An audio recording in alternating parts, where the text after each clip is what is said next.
While researching my books, I've personally investigated hundreds of abduction cases, but one man's story truly haunts me. His name is Jesse Long.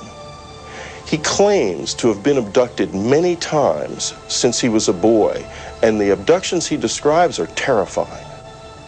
If what Jesse tells me is true, then there is a very surprising future in store for all of us. Jesse, when do you first recall being abducted?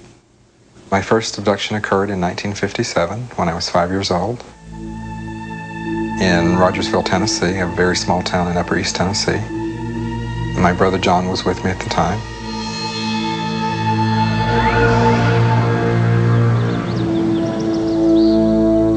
Above the hill behind our house, we came up on what appeared to be a round house under construction. And one man, a taller looking figure, he had a rod, long rod in his hand.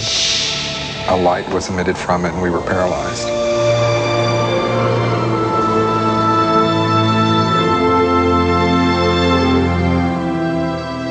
It is at this point that Jesse Long's conscious memory of what happened ends. He says it's only through hypnosis that he's been able to remember the rest of this first abduction. What you are seeing is actual footage of Jesse undergoing hypnotic regression.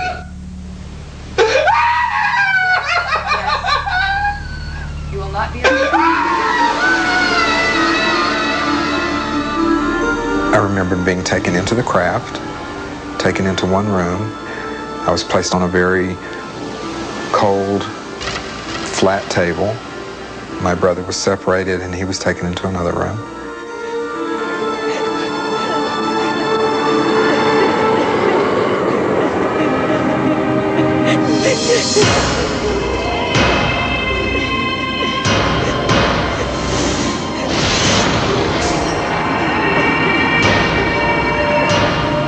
They were doing something down to my legs. I could feel them poking and prodding around my legs.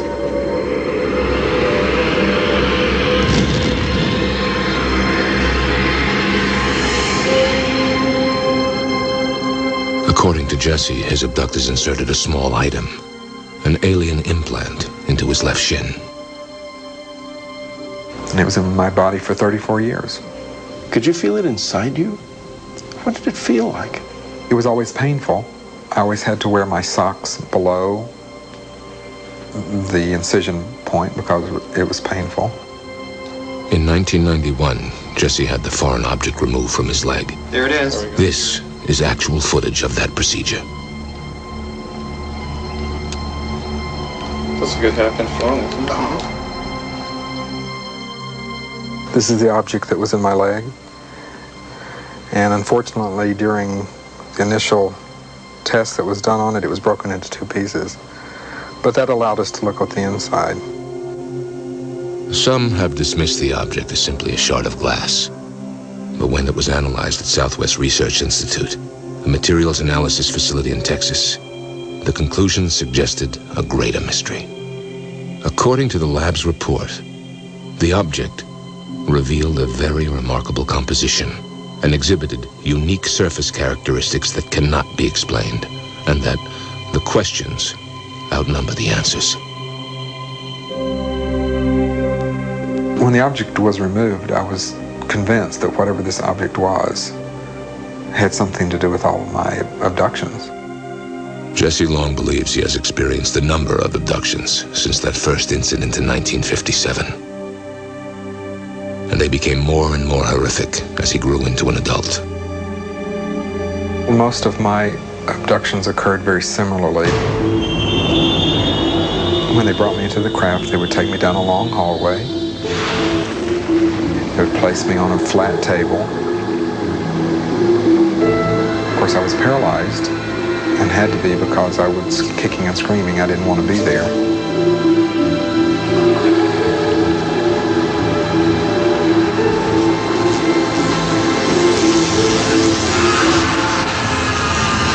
The experiments on the table included a sperm extraction.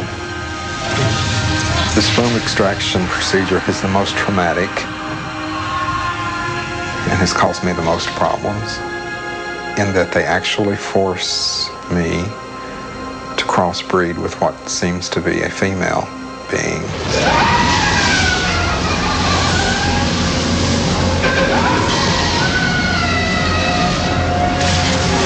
Okay, you're going to wake up. 1, 2. And those people tend to be the people who are boundary deficit disordered. They have problems with relationships. They always say, I've always felt like an outsider. I don't feel like I belong. They can't hold jobs. They just have a tough time in life. And telling this person who's been lost and outside and alone that they do belong, that they're an abductee, that they have an identity, and that there are other people just like them, answers all of those questions for them. Jesse, when you tell people about your experiences, do they believe you? You know, it's not my job to convince anybody.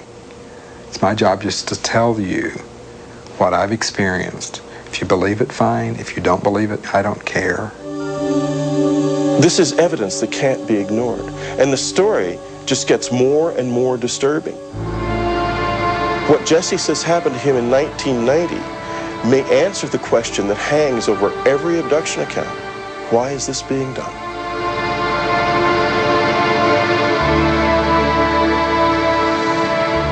I was driving from California to New Orleans, and right outside of Albuquerque, New Mexico on I-40,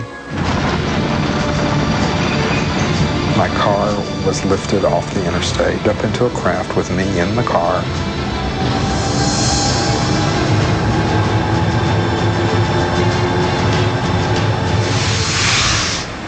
I was taken aboard the craft, placed on a table.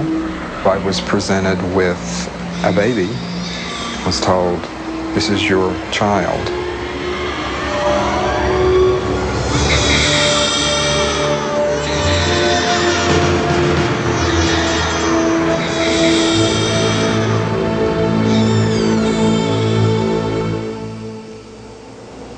What happened then?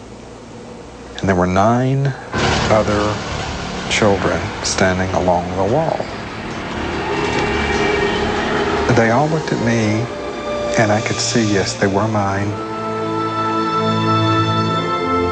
Each of the children who were standing along the wall walked up to me lying on the table, and they each touched my hand as they walked by and looked me straight in the eyes. And they walked on out of the room. And the message I was getting from them was, "We're okay. Thank you." If you could confront your abductors, what would you say to them? If I could sit down with one of them right now and ask them one question, I would want to know why me and for what reason. We have thousands and thousands and thousands of people coming forward with these cases, not only around the United States, but around the world as well. David Jacobs based his book The Threat on the explosive issue of hybrids, the crossbreeding of aliens with humans. For Jacobs, stories like Jesse Long's are only the beginning. I think we are looking at a catastrophic situation. I think we are looking at a disaster. We're seeing a unified program here with these beings, a program of physiological exploitation by one species of another. And I know this sounds absolutely insane. We're looking at a colonization program in some way